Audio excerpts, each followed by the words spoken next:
Mukunda Jewelers, first ever factory outlet opening soon in Jubilee Hills.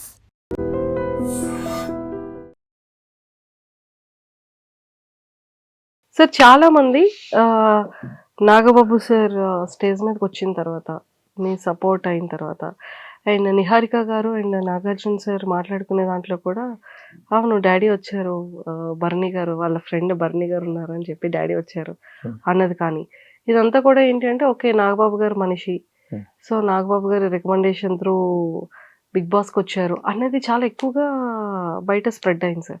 So దానికోసం ఏం చెప్తారు మీరు? నాగబాబు గారు ఏమన్నా నువ్వు గేమ్ ప్లాన్ మార్చుకొని చెప్తారా, లేకపోతే నాగబాబు గారు నువ్వేమన్నా ఇక్కడి నుంచి కామెడీ స్టార్ట్ చేయమని చెప్తారా? ఎవరి గేమ్ ఆల్ది. బయట ఆయన ఏం చెప్తారు, ఎవరికైనా సరే బర్నీకి సపోర్ట్ చేయండి అని చెప్తారు. ఆయనకున్న బిజీలో ఆయన ఏంటి ఇప్పుడు అంత తీరుకుంది ఆయనకి. ఆయన ఏంటి ఏపీ స్టేట్కి ఒక ఎమ్మెల్సీ, శాసనమండలి సభ్యుడు, ప్లస్ జనసేన పార్టీ ప్రధాన కార్యదర్శి. ఆయనకి ఎక్కడ టైం ఉంటుందండి? ఎక్కడ టైం ఉంటుంది చెప్పండి? ప్లస్ హెచ్ఆర్లో ఎక్కడో హెచ్ఆర్లో పార్టీని ఆయన తీసుకెళ్తున్నారు.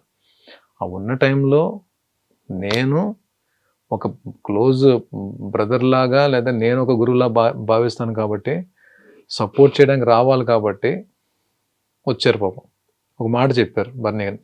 ఎవరికైనా ఏం చెప్తారు? ఇప్పుడు మీరు నన్ను అభిమానిస్తున్నారు, బయట మీరు కానీ లేకపోతే నన్ను అభిమానించాలి ఏం చెప్తారు? బర్నీ బిగ్ బాస్ హౌస్లో ఉన్నాడు ఓట్లేండి అని చెప్తారు. అంతేగాని దాన్ని మేనేజ్మెంట్ అని పేరు పెడితే అంటే ఎవరికి సపోర్ట్ చేయకూడదా? మనం పాజిటివ్గా ఆలోచిస్తే సపోర్ట్ అవుతుంది, వేరే రకంగా ఆలోచిస్తే అది మేనేజ్మెంట్ అవుతుంది. మేనేజ్మెంట్ అంటే ఏం మేనేజ్ చేస్తారు? బిగ్ బాస్ హౌస్లో బిగ్ బాస్ నాగబాబు గారిని కన్సల్ట్ చేసి నాకేమి బిగ్ బాస్ హౌస్లో ఎంట్రీ ఇవ్వలేదే. థర్డ్ సీజన్కి అడిగారు. థర్డ్ సీజన్ అప్పుడు నేను చాలా బిజీగా ఉన్నాను, వెళ్ళలేకపోయాను. ఫోర్త్ సీజన్ ట్రై చేశారు, అప్పుడు బిజీగా ఉన్నాను, సీరియల్స్లో ఉండి వెళ్ళలేకపోయాను. ఈ సీజన్ ఏంటంటే నేను ఏ సీరియల్స్లో లేను. ఈ సీజన్ అడిగేటప్పటికి వెళ్ళి మాట్లాడుకుని ఆయనతో డిస్కస్ చేసినప్పుడు బర్నీ వెళ్ళు బాగానే ఉంటుంది కదా అని చెప్పాను. కాకపోతే ఫిజికల్ టాస్క్లు ఇవన్నీ ఉంటాయి కాబట్టి నేను ఆ టైంలో ఫిట్గానే ఉన్నాను కాబట్టి నేను కాల్ తీసుకుని అసలు బిగ్ బాస్ ప్లాట్ఫామ్ అనేది ఏముంటుంది ఒకసారి ఎక్స్పీరియన్స్ చేద్దాం అని చెప్పి నేను వచ్చాను. But I enjoyed. ఏం జరిగింది ఏంటనేది రిజల్ట్ అనేది ఏం తీసి పక్కన పెడితే ఆ వర్డే తప్పది. It's not correct. క్లారిటీ వచ్చేసింది. అండ్ సార్ అంత ఫన్ ఎవ్రీథింగ్ బిగ్ బాస్ జర్నీలో ఎక్సలెంట్ వెళ్ళింది. బిగ్ బాస్ అనేది పక్కకు పెట్టేస్తే స్టేజ్ మీదకి అమ్మగారు అండ్ తల్లి గురువు నాగబాబు సార్ ఇద్దరు రావడం అదొక నెక్స్ట్ లెవెల్ అనిపించింది. Best memorable. హౌస్ లోంచి సాష్టాంగ నమస్కారం చేశాను చూసారా మీరు? మనం పాదాలకి నమస్కారం చేసేది ఎవరికండి? తల్లికి గురువుకే కదా. నాకు అది నేను నా సంకల్పం, అది నేను గట్టిగా కోరుకున్నా. నేను హౌస్లో ఉన్నప్పుడు వాళ్ళిద్దరు రావాలి ఎట్టి పరిస్థితుల్లో అని చెప్పి అది జరిగింది. నాకు హౌస్లో ఉన్నన్ని రోజుల్లో ద బెస్ట్ మూమెంట్ ఏదైనా ఉందంటే వాళ్ళిద్దరు స్టేజ్ మీదకి రావడం, నేను చూడడం, మా అమ్మని నా ఒకరు అక్కడి నుంచి నాతో మాట్లాడడం నాకు ద బెస్ట్ మూమెంట్. హౌస్లోనే కాదు, నా లైఫ్లోనే అది ఒక బెస్ట్ మూమెంట్ అవుతుంది. అంటే నేను ఒక రియాలిటీ షోలో ఉన్నప్పుడు వాళ్ళిద్దరు రావడం, ఈ ప్రపంచం మొత్తం నా తల్లి నా గురువుని చూడడం, నాగబాబు గారికి నేనేంటి ఈ ప్రపంచానికి తెలియడం, ఇంతకన్నా నాకేం కావాలి? అఖండ మూవీలో ఒక మంచి విలన్ క్యారెక్టర్ కనిపించారు సార్. నాకు ఇప్పటికీ డౌట్ ఏంటంటే బిగ్ బాస్ హౌస్లో చూస్తే ఇంత ఇన్నోసెంట్గా, అంటే ఒక కూల్గా, ఒక నార్మల్ కామన్ ఒక క్యాజువల్ ఒక వ్యక్తిగా కనిపించే మీరు సీరియల్స్లో వాటిలో ఎక్కువ విలన్ క్యారెక్టర్స్ చేస్తూ, అండ్ మొన్న ఇప్పుడు అఖండ 2లో రిలీజ్ అయిన దాంట్లో కూడా విలన్ క్యారెక్టర్. అసలు మీరు చేసిన క్యారెక్టర్కి మీ రియాలిటీకి సంబంధం లేకుండా ఉంటారు సార్. ఏం చేద్దాం అంటారు? అదే ఇక్కడ నుంచి ఏమైనా ఒక brother character, friend character, morning బయటకు వచ్చిన తర్వాత ప్రకాష్ రాజ్ గారు లాంటి క్యారెక్టర్, రావు రమేష్ గారు లాంటి క్యారెక్టర్, ఈ క్యారెక్టర్ చేయాలి, పలానా పర్టికులర్ క్యారెక్టర్ చేయాలని చెప్పి నేను గిరిగీసి కూర్చోలేదండి. అయినో నేను ఏ మెటీరియల్లో నాకు తెలుసు, నాకు ఆ క్లారిటీ ఉంది. I'm not a hero material. నాకు వచ్చే క్యారెక్టర్లు ఏంటో నాకు తెలుసు. నాకు కాకపోతే బాగా ఆడియన్స్ ఆదరించే క్యారెక్టర్స్ నేను టీవీలో చేసినప్పుడు ఎక్కువ విలన్ క్యారెక్టర్స్, నెగిటివ్ రోల్స్ ఆ ఇన్ఫ్లుయెన్స్ ఉంటుంది కాబట్టి మ్యాక్సిమం నెగిటివ్ రోల్స్ వచ్చి ఉండొచ్చు. అలాగని పాజిటివ్ రోల్స్ చేశాను, పాజిటివ్ రోల్స్లో కూడా మెప్పించాను. ఈ పలానా క్యారెక్టర్ చేయాలని చెప్పి అయితే నేను గిరిగేసుకొని కూర్చోలే.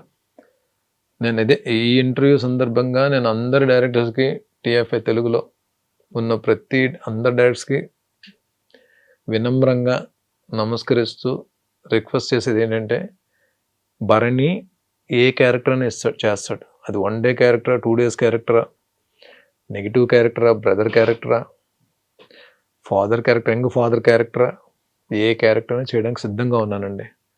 వెబ్ సిరీస్ కానీ, ప్లాట్ఫామ్స్ కానీ. కాకపోతే నాకు టీవీకి సీరియల్స్ చేయడానికి అయితే నాకు టైం తక్కువ ఉంది కాబట్టి నేను చేయలేకపోవచ్చు. బట్ అది కూడా ఇంకా ఆలోచనలోనే ఉన్నా.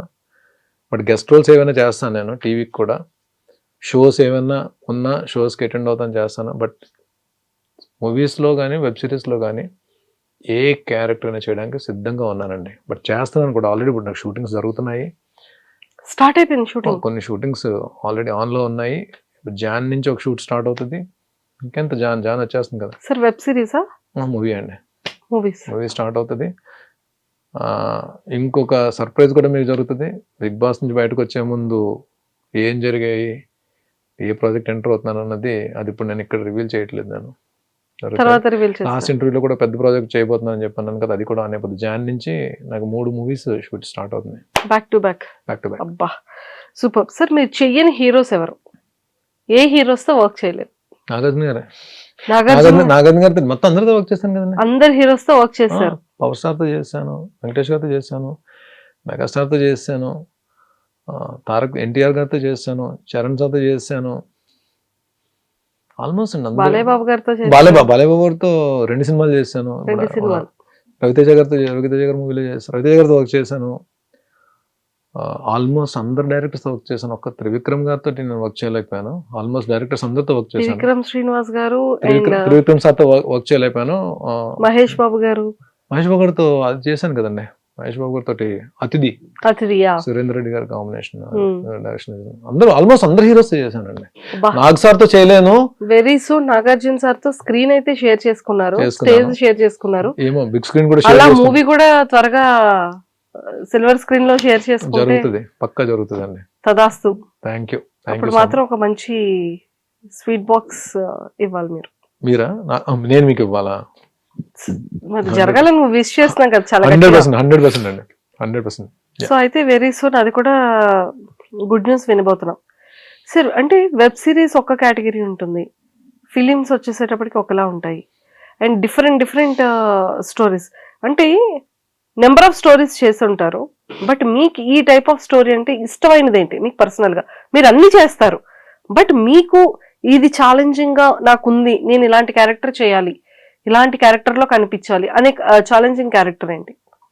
వెబ్ సిరీస్కి వచ్చేటప్పటికి మీకు వెబ్ సిరీస్ లో ఎక్కువ అంటే బాగా ఇష్టంగా చూసేది థ్రిల్లర్ జోన్, హారర్ జోన్ ఎక్కువ మీకు వెళ్తుంటాయి. మీకు థ్రిల్లర్, హారర్, క్రైమ్ థ్రిల్లర్. నేను ఒక ప్లాట్ఫామ్కి ఒక వెబ్ సిరీస్ చేశాను, it's a crime thriller suspense. దాంట్లో ఏంటి ఒక ఇంపార్టెంట్ కాప్ రోల్ చేశాను. ఇప్పుడు ఎస్డిటి సాయి ధరమ్ తేజ్ గారి మూవీలో సంజయ్ దత్ గారి కాంబినేషన్ కాప్ రోల్ చేస్తున్నాం. మన మాస్ జాతర రవితేజ గారి సినిమాలో కాప్ రోల్ చేసాం. అంటే ఒక్కొక్కసారి అది పాజిటివ్ కాప్ అవుతుంది, ఒకసారి నెగిటివ్ కాప్ అవుతుంది. ఆ నెగిటివ్ షేడ్ ఉన్నది అవుతుంది, పాజిటివ్ షేడ్ ఉన్నది అవుతుంది.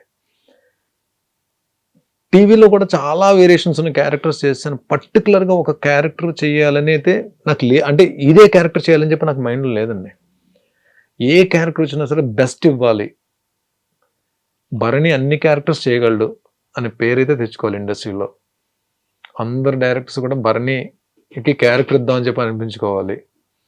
ఎండ్ ఆఫ్ ద డే కెరీర్లో ఏదో ఒక రోజు నేషనల్ అవార్డు తీసుకోవాలి. ఇవి నాకు ఉన్న కోరికలు. డెఫినెట్గా నేను అదే దీంతో ట్రావెల్ అవుతాను. భగవంతుడి దయ వల్ల అవన్నీ కానీ ఫుల్ఫిల్ చేసుకోగలిగితే I'm the luckiest and I feel that I'm blessed. So ఇప్పుడు రాజమౌళి గారిది కూడా, ఇప్పుడు మహేష్ బాబు గారిది చాలా గ్రాండ్ గా. రాజమౌళి గారిది బాహుబలి ఎలా క్యారెక్టర్ వచ్చిందో లాస్ట్ టైం చెప్పాను కదా మీకు. మహేష్ బాబు గారిది, రాజమౌళి గారిది ఇప్పుడు రీసెంట్ గా అసలు పోస్టర్ లాంచింగ్ మాత్రం నెక్స్ట్ లెవెల్ చేసేసారు. సో అందులో కూడా ఒక మంచి క్యారెక్టర్ ఇస్తే బాగుంటుందని మేము అందరం రికమెండ్ చేయొచ్చు కదా సార్కి. అంటే సార్ రాజమౌళి సార్ ఏంటంటే చాలా గ్యాప్ తీసుకుంటారు ఆయన ఒక మూవీకి కాస్టింగ్ చేయడానికి. బాహుబలి తర్వాత ట్రిపుల్ ఆర్కి వెళ్ళినప్పుడు కూడా ఇదే, అంటే ఆల్రెడీ బాహుబలిలో చేసిన వాళ్ళకి దీంట్లో ఉండదు అని చెప్పి, అంటే క్యారెక్టర్ అంటే ఆర్టిస్టులు ఎక్కువ రిపీట్ అవ్వరు ఆయన మూవీస్లో. బట్ కాస్టింగ్ పరంగా ఈ క్యారెక్టర్కి వీళ్ళే కావాలి అని చెప్పి ఆయన కనిపించినప్పుడు మాత్రం వదలరు. ఏ ఆర్టిస్ట్ అయినా, అది చిన్న ఆర్టిస్ట్ పెద్ద ఆర్టిస్ట్ సంబంధం లేకుండా ఆయన తీసుకుంటారు ఆయన. ఏమో మన లక్ అండి. ఎక్కడ అంటే ఆయన చేసే సినిమాల్లో ఈ క్యారెక్టర్కి, ఇప్పుడు బాహుబలి ఆయన పిలిపించి ఆడిషన్ చేసి ఇచ్చిన క్యారెక్టర్ అది బాహుబలి 1లో. అలాగా ఎప్పుడైనా నేను ఇప్పుడు ఇన్ని సీరియల్స్ చేసి ఇప్పుడు మూవీస్ షూటింగ్ జరుగుతూ వెబ్ సిరీస్లు చేస్తున్నా సరే, ఈ రోజు కూడా ఏ డైరెక్టర్ గారు వచ్చి పిలిచి ఆడిషన్ ఇమ్మన్నా సరే నేను ఆడిషన్ ఇవ్వడానికి రెడీగా ఉన్నా. సూపర్. అది క్యారెక్టర్ కన్ఫర్మ్ అవుతుందో నాకు తెలియదు. నాకు బర్నీని పిల్లండి ఒకసారి ఆడిషన్ తీసుకుందంటే ఏ క్యారెక్టర్ అయినా ఏ డైరెక్టర్ గారి దగ్గరికైనా వెళ్ళి ఆడిషన్ ఇచ్చి ఒకవేళ వాళ్ళు సాటిస్ఫై అయితే then I get a character. But అందరు డైరెక్టర్స్ వర్క్ చేయాలండి, అన్ని రకాల క్యారెక్టర్స్ చేయాలండి, అప్పుడే కడుపు నిండుతుంది. సూపర్. మేమందరం కూడా చాలా స్ట్రాంగ్గా కోరుకుంటున్నాం సార్, ఎక్సలెంట్ క్యారెక్టర్ పడాలి. ఇక పైన ఏ క్యారెక్టర్ అయినా సరే ఇలా వెనక్కి తిరిగి చూడకుండా అలా తల పైకెత్తి చూసేలాంటి క్యారెక్టర్స్ స్ట్రాంగ్గా రావాలని మనస్ఫూర్తిగా కోరుకుంటున్నాం. థ్యాంక్ యూ అండి. ఇప్పుడు అదే నేను ఇప్పుడు నాకు సార్ బర్నీ నీలో కామెడీ యాంగిల్ ఉందని కూడా నాకు తెలియదు. నాకు ఈ ఇమాన్యుయల్ సుమన్తో పాటు నీవు కామెడీ బాగా ఎంజాయ్ చేశారు, నేను బాగా ఎంజాయ్ చేశాను అని చెప్పి 2-3 సార్లు ఆయన స్కిట్స్ కూడా బాగా ఎంజాయ్ చేశారు నేను చేసిన హోస్ట్ సార్. సో అలాగా కామెడీ టైమింగ్ అంటే ఇప్పుడు ఒక సీన్ నేను చేసిన కామెడీ సీన్ పేలింది అనుకోండి, డెఫినెట్గా కామెడీ పిలుస్తారు. అంటే నేనేమంటే ఆర్టిస్ట్ అనేది నవరసాలు చేయాలి, అన్నీ చేయాలి, పాజిటివ్ చేయాలి, నెగిటివ్ చేయాలి, కామెడీ చేయాలి, ప్యాథాస్ చేయాలి, అన్నీ చేయాలి.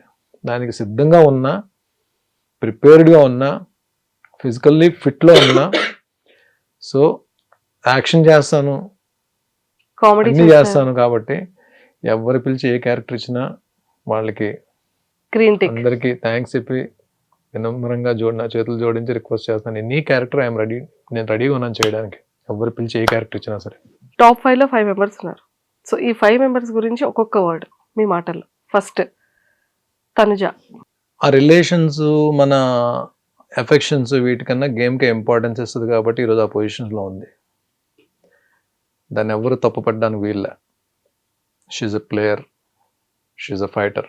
నాన్న అని పిలిచే నాన్నే కొన్ని విషయాలు దూరం పెట్టింది అంటే తన గేమ్ ఎంత ఫోకస్గా ఆడుతుందో మీకు అర్థమై ఉంటుంది. గేమ్ పరంగా తను ఎక్కడ తప్పడానికి లేదు. నాన్న అని పిలిచి నాకు హెల్ప్ చేయలేము, నేను బాధపడి ఉండొచ్చు, కానీ ఆ సిచ్యువేషన్స్ అన్నీ ఓవర్కమ్ చేసుకుంటూ స్టిల్ ఈ రోజులో ఉందంటే టాప్ 1 రేస్లో తను ఉన్నట్టే. మీరే చూసుంటారు. Yeah, she's a fighter. Kalyan. Calm and composed, ఇంతకుముందు కూడా చెప్పా. కొన్ని సందర్భాల్లో తను జెన్యున్ కాదని అనిపించవచ్చు, but it's a part of game. But నాకు హ్యాపీయెస్ట్ పార్ట్ ఏంటంటే ఆ 3 వారాలు ఫస్ట్ 3 వీక్స్ తను కనబడలేదని చెప్పి వస్తారని చెప్పి అన్నారు. తర్వాత నేను తన్ని మోటివేట్ చేశాను కాబట్టి అది 100% తన సక్సెస్లో ఆ 1% అయినా నాది ఉపయోగపడి ఉండొచ్చు అని చెప్పి నేను అనుకుంటున్నా. ప్లస్ ఇంకొకటి, సుమన్తో పాటు ఏ వీక్లో కూడా తను నామినేట్ చేయలేదు కాబట్టి నాకైతే పాయింట్స్ ఇవ్వలేదు కాబట్టి తను is a calm and composed and డెఫినెట్గా ఒక రెస్పెక్ట్ ఉంటుంది కదండి తన మీద. తను నాకన్నా పిల్లోడైనా సరే తను వచ్చిన బ్యాక్గ్రౌండ్ ఆర్మీ బ్యాక్గ్రౌండ్ కాబట్టి we have to salute him.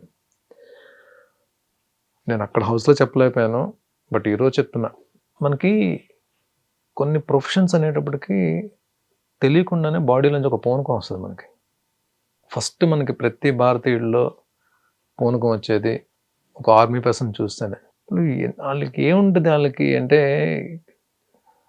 ఫ్యామిలీస్ని వదిలేసి ఎప్పుడు పరిస్థితి ఎలా ఉంటుందో కూడా తెలియదు. సరిహద్దులో పహారా కాస్తున్న వాళ్ళు నిజమైన గుండెమే చేసుకుని చెప్పొచ్చు వాళ్ళ యొక్క ఆత్మస్థైర్యాన్ని కానీ ఆ డెడికేషన్ కానీ. ఆ బ్యాక్గ్రౌండ్ నుంచి వచ్చిన వ్యక్తి మీద డెఫినెట్గా ఒక చిన్న తెలియకుండా ఒక రెస్పెక్ట్ ఉంటుంది. ఈ ఇంటర్వ్యూ ద్వారా మన ఇండియాను కాపలా కాస్తున్న ప్రతి సైనికుడికి మన ఐ డ్రీమ్ తరపున, నా తరపున, బిగ్ బాస్ తరపున అందరికీ, ప్రతి ఆర్మీ ఆఫీసర్కి బిగ్ సెల్యూట్. అందులో కళ్యాణ్ కూడా ఉన్నాడు కాబట్టి there is a chance for Kalyan. Calm and కంపోజ్డ్గా ఆడాడు కాబట్టి. ఇమాన్యుయల్ తన గేమ్, తన ఎంటర్టైన్మెంట్, తన కామెడీ టైమింగ్తోనే ఎంతవరకు వచ్చాడేమని చెప్పి అనుకుంటున్నారు, కానీ కామెడీ ఎంతవరకు హెల్ప్ చేస్తుందో తెలియదు. బట్ టైమ్లీ స్ట్రాటజీలు మార్చుకొని ఎప్పుడు ఎవరితో క్లోజ్గా ఉండాలి, ఎప్పుడు ఎవరిని గ్రూప్ కింద సెట్ చేసుకుని ట్రావెల్ అవ్వాలి, ఎప్పుడు ఎవరిని బయటకు తోయడానికి ట్రై చేయాలి, ఇదంతా గేమ్ పరంగా. నేను అప్పుడు అడిగాను, ఎందుకే అంత ఎక్కువ ఆలోచిస్తున్నాను అడిగాను సరదాగా. అయినో అంటే తన కామెడీని ఎంత పెర్ఫెక్ట్గా ఇంప్లిమెంట్ చేశాడో హౌస్లో ఉన్నంత వరకు, అలాగే స్ట్రాటజీ కూడా ఎవరితో ఏ సందర్భంలో ఎవరితో క్లోజ్గా ఉండాలి, ఏ సందర్భంలో ఎవరిని దూరం పెట్టాలి, ఏ సందర్భంలో ఎవరికి ఎంత ఇంపార్టెన్స్ ఇవ్వాలి, ఏ సందర్భంలో ఏ టాస్క్లో ఎవరిని పక్కన పెట్టాలి, ఇవన్నీ ఓవరాల్ గేమ్ పరంగా కాబట్టి best strategy. And demon my competitor, my all time competitor in the house. నేను ఇంతకుముందు కూడా చెప్పాను, టాస్క్ ఫిజికల్ టాస్క్ ఆడాలి అంటే నేను సెలెక్ట్ చేసుకునే person Demon Pavan. But happiest thing ఏంటంటే లాస్ట్ టాస్క్ అంటే నేను కొట్టాను, నేను ఓడించాను. నేను అవును లాస్ట్ టాస్క్ అని ఓడించాను కాబట్టి ఒక సాటిస్ఫాక్షన్తో నేను బయటకు వచ్చాను. నేను Demon physically strong and I don't want to comment or ఏదైతే రిలేషన్స్ ఉన్నాయో హౌస్లో బాండ్స్ ఉన్నాయో దాని గురించి నేను కామెంట్ చేయదలుచుకోలేదు. అది ఎవరు ప్లాన్ చేసుకుని హౌస్లోకి వెళ్ళినవి కావండి, హౌస్లోకి వెళ్ళిన తర్వాత ఏర్పడింది తప్ప ఇక్కడి నుంచి వాళ్ళతో రిలేషన్ మెయింటైన్ చేద్దాం అవి కాదు. అది అక్కడికి వెళ్ళిన తర్వాత అక్కడ ఏర్పడినవి. సో వాటి గురించి నేను కామెంట్ చేయను దాని గురించి. బట్ ఇస్ ద నేను అనుకున్న వాళ్ళు అంటే ఆడియన్స్ సపోర్ట్తో వచ్చాడు. బట్ ఈ ప్లేడ్ హిస్ గేమ్. అంటే రీసెంట్గా 2-3 వీక్స్ నుంచి కూడా తన గేమ్ మార్చుకొని తను వెళ్తున్నాడు కాబట్టి ఈజ్ నేను తనకి ఏం పేరు ఇవ్వాలి, డెమాన్. ఆడు ఫిజికల్ టాస్క్లో మాత్రం ఆడు దెయ్యం లాంటిడే నిజంగా, అంటే ఆడు ఒక రాక్షసుడు లాంటిడే, అలాగే ఆడాడు నాతోటి. బట్ నాకు నేను హౌస్లో మాత్రం వాడిని లాక్ చేయగల టెక్నిక్స్ మాత్రం నాకు దొరికాయి. అండ్ ఎప్పుడు ఆడు ఈజీ అవుతాడు, ఎప్పుడు లాక్ చేయగలని చెప్పి నాకు తెలిసాను కదా, వాడికి కూడా తెలుసు ఏ సందర్భంలో వాడు లాక్ చేసి దొరుకుతాడని కూడా తెలుసు. బట్ వాడిని ఆపడం మాత్రం అంత ఈజీ అయితే కాదు. ఈజ్ అ ఫైటర్ కాదు, నాడు రాక్షసుడే వాడు ఫిజికల్ టాస్క్ వరకు మాత్రం. కాకపోతే వాడు ఎండ్యూరెన్స్ నమ్ముకున్నాడు బ్రెయిన్ కన్నా. అది మీకు అర్థమే ఉంటుంది. ఎంటైర్ హౌస్లో వాడి జర్నీలో వాడు బ్రెయిన్ కన్నా వాడి ఎండ్యూరెన్స్ని వాడు నమ్ముకున్నాడు, వాడి బలాన్ని వాడు నమ్ముకున్నాడు. ట్రూ. ఇది అంతా పక్కకు పెట్టేసి సంజన గారిది పాయింట్స్ మాట్లాడాల్సి వచ్చినప్పుడు నేను మాట్లాడాను తప్ప నాకు అనిపించింది అంటే ప్రాంక్స్ ఒకటే గేమ్ కాదని చెప్పి ఆవిడ్ని గేమ్ బయటకు తీసుకొని ఆడాను తప్ప, సంజన గారు గేమ్ నచ్చకుండా ఇన్ని వారాలు ఉండలేరు కదండి. ఆవిడకి ఎక్కడో దగ్గర ఫ్యాన్స్ సంపాదించి ఉంటారు కదా, ఆవిడ కూడా ఆ ఫ్యాన్స్ ఇక్కడ ఎంత దూరం కూడా తీసుకొచ్చి ఉంటారు. బట్ అమాంగ్ 23 కంటెస్టెంట్స్ 23 మంది హౌస్లోకి వచ్చి వెళ్ళారు, 18 మంది వెళ్ళిపోయారు, 5 మిగిలారు ఇంక్లూడింగ్ భరణి. ఈ 23 మందిలో మెంటల్లీ స్ట్రాంగెస్ట్ ఎవరని అడిగితే సంజన గారు అని చెప్తాను. ఎందుకంటే ఒక మదర్ మంత్స్ బేబీని వచ్చి ఫైట్ చేస్తుంది లోపల. It's not an easy thing. ఒక తల్లి నెలల బిడ్డను వదిలేసి ఇంటి దగ్గర వదిలేసి వచ్చి యుద్ధం చేస్తుంది హౌస్లో అంటే ఎంత ఇది ఉండాలండి. ఈ వయసు వచ్చిన నాకే ప్రతిరోజు ఏదో ఒక సందర్భంలో మా అమ్మ గుర్తొస్తుంటుంది నాకు హౌస్లో ఉన్న రోజులు. నా డాటర్ వచ్చినప్పుడు ఎంత ఎమోషన్ అయిపోయింది చూసారు కదా, అంత పెద్ద డాటర్ కానీ మంత్స్ బేబీ వదిలేసి వచ్చారు. ఇంకొకటి ప్రతి టాస్క్ ప్రతి గేమ్లో నన్ను పక్కన పెట్టాల్సి ఉండేవారు. చాలాసార్లు ఏడ్చారు, చాలాసార్లు బాధపడ్డారు. Mentally she's very strong and strongest. She deserves top 5లో ఉండడానికి. మీ హెల్త్ ఎలా ఉంది సార్? రిబ్స్ అంత ప్రాబ్లం అయింది. షోల్డర్ ఫస్ట్ 3 వీక్స్ మర్యాద మనిషితో జరిగిన టాస్క్ పాపం తను తప్పేం లేదు, తను పక్కకి వెళ్తే నేను కింద కొట్టడం షోల్డర్ చాలా ప్రాబ్లం అయింది. తర్వాత నెమ్మది అంటే ఇప్పుడు కూడా కొన్ని మూమెంట్స్ రెస్ట్రిక్ట్ అయ్యాయి, బట్ వచ్చేస్తలేండి. హ్యూమన్ బాడీ ఈజ్ బ్లెస్డ్ అండి. ఎందుకంటే పెద్ద మేజర్ ఫ్రాక్చర్స్ పెద్ద మేజర్ డిసీజ్కి డాక్టర్స్ కావాలి, కానీ కొన్ని వాటికి హ్యూమన్ బాడీ దానికి అది హీల్ చేసుకుంటుంది. ఇప్పుడు నేను మొన్న రీఎంట్రీ ఇచ్చిన తర్వాత డెమాన్తో ఆడిన టాస్క్లో రిబ్ ఫ్లోట్ అయింది. లక్కీగా ఫ్రాక్చర్ అవ్వకుండా బయటకు వచ్చాను. ఆ ఫ్లోటింగ్ అనేది హౌస్లోనే అలా ఓపికతో నేను టాస్క్లు ఆడుతూ 3 వారాలకి 4వ వారంలోకి వచ్చేటప్పటికి 90% హీల్ అయిపోయింది. నాకే ఇలా బోన్ ఊగేది. అలాంటిది ఒక 3 వీక్స్ దాటినప్పటికీ మొత్తం అది ఫ్లోటింగ్ తగ్గిపోయింది. ఇప్పుడు 95% హీల్ అయిపోయింది దానికి. అదే హ్యూమన్ బాడీ మ్యాజిక్ అదే. కాకపోతే సెకండ్ వీక్ ఇమాన్యుల్ లాక్ చేశాను చూడండి, ఓనర్స్ టెనెంట్స్ జరిగిన టాస్క్లో ఇమాన్యుల్ లాక్ చేసినప్పుడు ఈ 2 ఫింగర్స్ని వెనక్కి, పాపం తను కూడా ఏంటంటే కావాలని చేయలేదు, ఈ పట్టు విడిపించుకుందాం ప్రాసెస్లో ఏం చేస్తుంటే ఈ 2 ఫింగర్స్ని వెనక్కి అంటే వంచేసాడు. వంచేసిన దాంట్లో 2 స్వెల్లింగ్ వచ్చాయి విపరీతంగా. ఈ 2 ఫింగర్స్ ఒకటి ఈ రోజు కూడా ఇంకా నాకు మూమెంట్ లేదు. అంటే ఇలా ఉంటే పెయిన్ వచ్చేస్తుంది. ప్లస్ ఇక్కడ ఈ బోన్ ఏదో ప్రాబ్లం అయింది. ఇది తర్వాత నేను చూపించుకోవాలి డాక్టర్కి. ఇది ఒకటే ఉంది. రిబ్, షోల్డర్ మాత్రం ఆల్మోస్ట్ హీల్ అయిపోయి, రిబ్ది హీల్ అయిపోయిందండి. ఇది పెద్ద ఇబ్బంది ఏమి ఉండదు. షోల్డర్స్ కొన్ని మూమెంట్స్ ఎలా సార్ అసలు అంత పెయిన్ ఎలా భరించారు? అదే కదా నేను మేము చూసాము క్లోజ్అప్ లో. కరెక్ట్ గా మీరు డెమోన్ ఫైట్ అవుతూ టక్మని స్విమ్మింగ్ పూల్ లో అసలు ఇలా పడ్డారు. అసలు ఇలా పడ్డాం కదా. పడిన తర్వాత వాడు మళ్ళీ ఎక్కుతున్నప్పుడు కాలు పట్టుకున్నాను వాడిని పూల్లోకి లాగేద్దామని. పూల్లో లాగుతున్నప్పుడు ఏం చేస్తున్నాడు, కాలు విడిపించుకున్న ప్రాసెస్ లో ఇటు అటు కాళ్ళు ఉండిపోయారు. పడిన తర్వాత రైలింగ్ తగిలింది అనుకుంటున్నాను నేను. రైలింగ్ తగిలింది కానీ ఇంకా అది గేమ్ లో నాకు తెలియలేదు. మళ్ళీ ఆడు వెళ్ళిపోయి ఎక్కడ టాస్ గెలిచేస్తాడు అని చెప్పి నేను వెళ్ళి మళ్ళీ లాక్ చేశాను. లాక్ చేసిన తర్వాత రాము తోస్తాడు. లక్కీగా సేవ్ అయ్యాం అని తెలిసిన తర్వాత డెమోన్ లాక్ చేశాను నేను. దెబ్బతింటే లాక్ చేశాను. రాము సేవ్ చేశాడు. టాస్క్ సేవ్ అయ్యాము అని తెలిసిన తర్వాత డెమోన్ వదిలి పీల్చుకుంటే పెయిన్ వచ్చేస్తుంది. ఇక్కడ ఊపిరి తీసుకుంటే పెయిన్ వచ్చేస్తుంది. మీకు ఏదన్నా మేజర్ తగలకపోతే ఊపిరి తీసుకుంటే పెయిన్ రాదు కదా. ఏదైనా తగిలితే పెయిన్ వస్తుంది. ఎప్పుడైతే ఊపిరి తీసుకుంటే పెయిన్ వచ్చిందో, దివ్య డాక్టర్ కదా, దివ్య డాక్టర్ అక్కడ హౌస్లో, తను మెడికల్ స్టూడెంట్ కాబట్టి దివ్యకి చెప్పాను, దివ్య ఇక్కడ ఏదో ప్రాబ్లం అవుతుంది చూడమ్మా ఒకసారి అని చెప్పంటే తను బోన్ దగ్గర చేసి చూసింది. తనకి డౌట్ వచ్చింది. సో ఇమ్మీడియట్ డాక్టర్ని పిలిపించిన డాక్టర్ వచ్చిన డాక్టర్ కూడా అదే ఇమ్మీడియట్ హాస్పిటల్కి తీసుకెళ్ళి. బట్ బాబా వైరల్ అయినట్టుంది కదా బయట.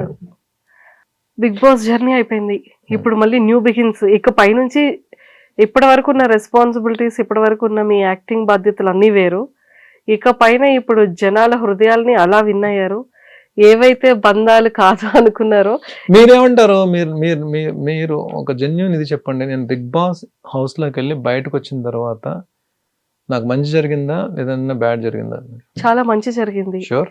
మీలో తెలియని విషయాలన్నీ చాలా తెలుసుకున్నాం. ఒక కామెడీ టైమింగ్ తెలుసుకున్నాం. ఫ్యూచర్ లో మంచి కొరియోగ్రాఫర్ అవుతారన్న ఇలా మంచి పర్ఫార్మెన్స్ చేయగలరు. సో అందరినీ అంటే ఏజ్తో సంబంధం లేకుండా అందరినీ పిల్లల్లా కలిసిపోతారు. పెద్దవాళ్ళలా ఉంటారు. టైం వచ్చేటప్పుడు ఎలా మాట్లాడాలో మాట్లాడతారు. అన్ని రకాలుగా ఒక ఇంటికి ఒక పెద్ద మనిషిలా ఎలా ఉండాలో ఆ రకంగా కూడా ఉంటారు, ఒక పెద్ద రాయిళ్ళ. సో అంతా మంచిగా జరిగింది. థ్యాంక్ యూ అండి. Thank you so much. ఈ ఇంటర్వ్యూ సందర్భంగా నాకు మంచి ఆపర్చునిటీ ఇచ్చారు. ఈ ఇంటర్వ్యూ ద్వారా నేను అందరికీ సార్ మీ టైం ని మాకు ఇచ్చినందుకు, ఇంకా పాపం నిన్న హౌస్ లో జరిగినవి షేర్ చేసుకోవడానికి అందరితోటి నన్ను ఇంకొకటి ఈ ఐ డ్రీమ్ ఇంటర్వ్యూ ద్వారా హౌస్లోకి వెళ్ళి ఎలిమినేట్ అయ్యి బయటకు వచ్చి మళ్ళీ నేను రీఎంటర్ అవ్వడానికి సపోర్ట్ చేసిన ప్రతి ఒక్కరికి, అలాగే నేను సెకండ్ టైం వెళ్ళి 14th వీక్ వరకు ఉండడానికి హెల్ప్ చేసిన ప్రతి ఒక్కరికి, ఎస్పెషల్లీ నా సిస్టర్స్కి, అమ్మలకి, నా ఫ్రెండ్స్కి, ప్రపంచం నలుమూలల్లో ఉన్న ప్రతి తెలుగు వాళ్ళకి, బిగ్ బాస్ని వీక్షిస్తున్న ప్రతి తెలుగు ప్రజలకి, 2 ఉభయ రాష్ట్రాల్లోని తెలుగు ప్రజలందరికీ కూడా ఈ ఇంటర్వ్యూ తరపున నన్ను 14th వీక్ వరకు ఉండి సపోర్ట్ చేసిన ప్రతి ఒక్కరికి వినమ్రంగా శిరస్సు వంచి అందరికీ నమస్కారాలు తెలియజేసుకుంటున్నా. ఇదే సపోర్ట్ ఫర్దర్గా నా కెరీర్ పరంగా, నేను చేసే క్యారెక్టర్స్ పరంగా, అది వెబ్ సిరీస్లు అవ్వచ్చు, మూవీస్ అవ్వచ్చు, ఏదైనా సరే మీ సపోర్ట్ ఇలాగే ఉండాలి. మీ అందరి బ్లెస్సింగ్స్ కావాలి, మీ అందరి సపోర్ట్ కావాలి. మా అందరి సపోర్ట్ ఓవరాల్ 2 తెలుగు రాష్ట్రాలే కాకుండా తెలుగు ప్రజలు ఏ కంట్రీస్లో ఉన్నా, ఏ స్టేట్స్లో ఉన్నా కూడా అందరి సపోర్ట్ ఇలానే ఉంటుంది. మీరు కూడా సోషల్ మీడియాలో యాక్టివ్గా ఉండాలని మనస్ఫూర్తిగా కోరుకుంటున్నా. నేను అంటే సోషల్ మీడియా టాపిక్ వచ్చింది కాబట్టి చెప్తున్నా. నేను వాట్సాప్లో కూడా సార్, నేను మీకు ఇన్స్టాలో పింక్ చేసేటప్పటికి 110 ఫాలోవర్స్ సార్. 110 అదే చూసారా, అది ఇన్స్టా కూడా ఫ్రెండ్ 80,000 3 months లో ఏమన్నా చిన్న విషయమా సార్? అవునవును మాకు అదే 80,000 రావాలి. ఈ రోజు 90 వచ్చాం, 1 lakh అయిపోతుంది. 1 lakh అయిపోతుంది. సో నేను వాట్సాప్ కూడా నేను ఇద్దరికి ముగ్గురు ఇంపార్టెంట్ పర్సన్స్ ఉన్నారు నా లైఫ్ లో, వాళ్ళకి గుడ్ మార్నింగ్ మెసేజ్ పెట్టడానికి నా వాట్సాప్ ఉంటుంది, 3-4 అంతే. ఇంకంతే. ఫోన్ మ్యాక్సిమం నేను షూట్స్లో ఉన్నప్పుడు ఫోన్ వాడను, ఇంటి దగ్గర ఉన్నప్పుడు కూడా ఏమైనా కాల్స్ మ్యాక్సిమం నేను ఎవరితో ఎక్కువ మాట్లాడతానో మీకు కూడా తెలుసు కదా ఫోన్లో. సో ఆ వ్యక్తితోటి కాంటాక్ట్లో ఉండడానికి నేను ఎక్కువ ఫోన్ యూజ్ చేస్తాను. ఫస్ట్ నుంచి కూడా సోషల్ మీడియాకి దూరంగా ఉన్నాను, కానీ సోషల్ మీడియా ఎంత ఇంపార్టెంటో నేను బిగ్ బాస్ హౌస్లోకి వెళ్ళిన తర్వాత తెలిసిందండి నాకు నిజంగా సోషల్ మీడియా యూట్యూబ్లో ఏమైనా చెయ్యాలి, యూట్యూబ్లో పోస్ట్ చేయాలి, లేకపోతే ఇన్స్టాలో పోస్ట్ చేయాలి, ఇవేమీ తెలియదు నాకు. బిగ్ బాస్ హౌస్కి వెళ్ళిన తర్వాత సోషల్ మీడియా ఇంపార్టెన్స్, ఎవరైతే నా తమ్ముళ్ళు ఇద్దరు ఉన్నారు కదా నాకు, ఇప్పుడు నేను హౌస్లోకి వెళ్ళిన తర్వాత ఎవరైతే సపోర్ట్ చేసి నిలబడ్డారో ఆ తమ్ముళ్ళు ఇద్దరే చెప్పారు సోషల్ మీడియా ఇంపార్టెన్స్ అంతా. సో డెఫినెట్గా వాళ్ళు చిన్నవాళ్ళైనా నాకు ఇద్దరికి మార్గదర్శకులు, నాకు ఫర్దర్ కెరీర్కి వాళ్ళిద్దరు కూడా ఉంటారు నాకు. సో మీలాంటి వాళ్ళు కూడా సపోర్ట్ చేసి, మా లాంటి వాళ్ళ సపోర్ట్ ఎప్పటికీ ఉంటుంది చేస్తే డెఫినెట్గా నేను లేదండి. భరణి ఒక మంచి ఆర్టిస్ట్ అని టీవీలో అలా పేరు తెచ్చుకున్నాడు, సినిమాల్లో కూడా బిగ్ స్క్రీన్ లో కానీ ఓటీటీలో కానీ పైన మేము మిమ్మల్ని బిగ్ స్క్రీన్ లోనే ఎక్కువగా చూస్తాం. పేరు తెచ్చుకోవాలని చెప్పి నా కోరిక. అది ఎంతవరకు డైరెక్టర్స్ అవకాశం ఇస్తారో చూడాలి. అండ్ రియాలిటీ షోస్ లో కనిపిస్తూ ఉండాలి, పెద్ద పెద్ద ఫిలిమ్స్ లో కనిపిస్తూ ఉండాలి, బిగ్ స్క్రీన్ లో మేము చూసి విజిల్స్ వేస్తూ క్లాప్స్ కొడుతూ ఉంటాం. షూర్ అండి, షూర్. ఓకేనా? All the very best sir. Thank you so much. మంచి ఛాలెంజ్ క్యారెక్టర్స్ పడి మంచి బ్లాక్ బస్టర్ ఫిలిమ్స్ లో ఇంకా సూపర్ డూపర్ గా యాక్ట్ చేయాలని మనస్ఫూర్తిగా కోరుకుంటున్నాం. Thank you so much. And all the very best. Thank you so much అండి. Thank you so much. And for more videos, please subscribe to iDream. Please subscribe to iDream. Please subscribe iDream. And please subscribe to iDream.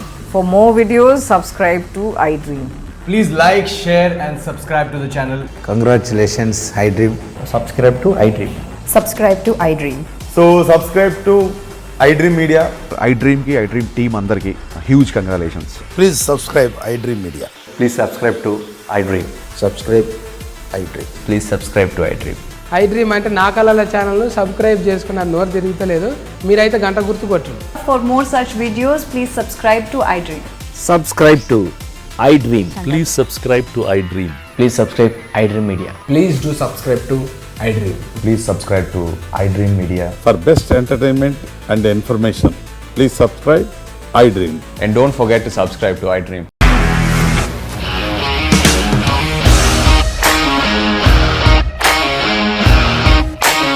ఇండస్ట్రీలో commitment issues వస్తే నీకు కూడా వచ్చినట్టు morning తీసుకెళ్ళారంటే కొట్టి పడేస్తారు.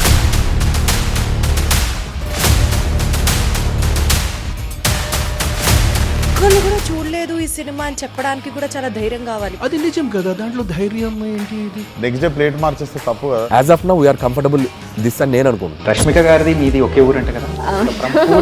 నీకు కోపం వచ్చిందంటే బాగా తిట్టేత్తరా? తిట్టేద్దామండి.